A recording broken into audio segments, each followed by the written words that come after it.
Don't get me wrong, I absolutely love Koenigsegg. But let's be honest, can a small startup company from Sweden actually beat one of the most historical automakers, which is backed up by the second largest automotive manufacturer in the world? Well, let's find out.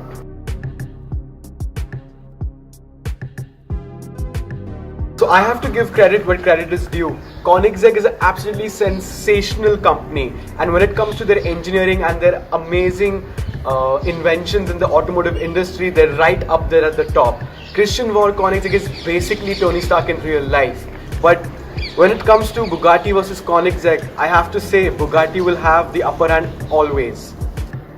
The thing is, I don't think Bugatti alone poses a threat to Koenigsegg. I think so, if Bugatti was still independent today, they would have never ventured into the hypercar game at all. I think so, they would have maybe made something like a big coupe or a big GT or a sedan or something of that sort in very limited amount of numbers.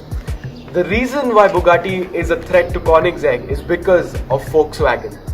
If you've been living under a rock since the 2000s, Volkswagen is the second largest car manufacturer in the world, and they have one of the best and finest portfolios when it comes to owning automotive companies. They own Bugatti, Lamborghini, Porsche, Bentley, Audi, and a lot of other brands. The fact that Koenigsegg is even considered in the same performance and technological bracket as a Bugatti Chiron is absolutely insane, and Christian Koenigsegg has to be applauded for that, because the thing is, Koenigsegg is still an independent firm, which means it has independent investors, and the money that they get in is significantly low than Bugatti when it comes to their R&D sector. The problem of Koenigsegg doesn't lie in the cars, absolutely not. In fact, if there is a car that can outrun a Bugatti, it has to be a Koenigsegg.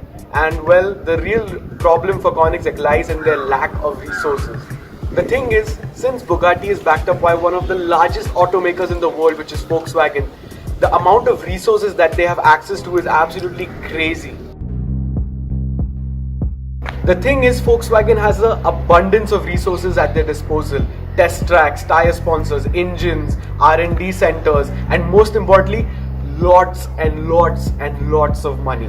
Just think about it, if Bugatti needs any sort of help in developing a car, they can go to some of the best brands in the world. Let's take a hypothetical situation that Bugatti needs some help in developing a four-wheel drive system for their latest hypercar, and if they need some help, they can go to VW, and VW can arrange anything that they want, because they have two of the greatest pioneers in the four-wheel drive industry, which is Audi and Porsche. I don't think Bugatti would have been a record holder for top speed records and acceleration records if it wasn't for Volkswagen.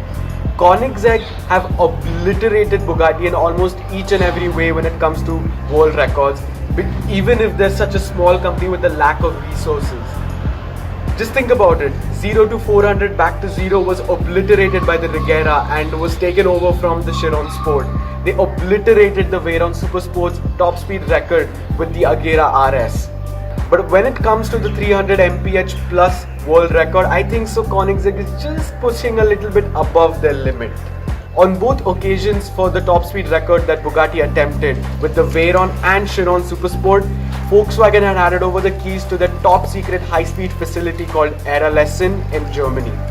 Erlesen is an insane testing facility for high speed.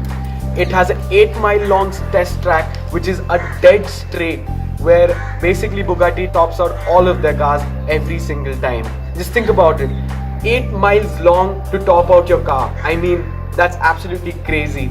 And when Bugatti took their latest Chiron Supersport 300 Plus to the test track, they did a crazy 304.77 miles per hour, which is almost not 500 kmph but almost 500 kmph, touching 490 kmph in a street legal car. That is absolutely mad.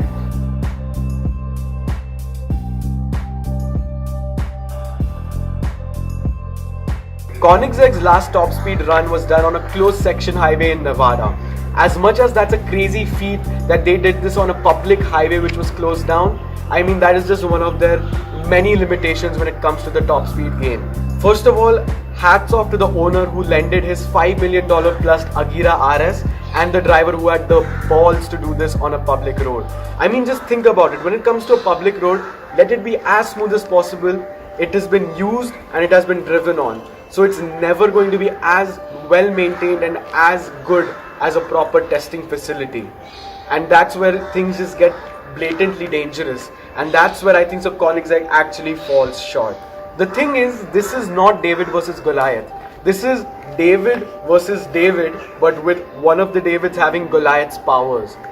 But now that Koenigsegg have unveiled their latest Jesko called the Absolute, they are predicting a top speed of 330 miles per hour with that car. And Christian von Koenigsegg himself said that after this car, they are not going to make another top speed world record holder for the road.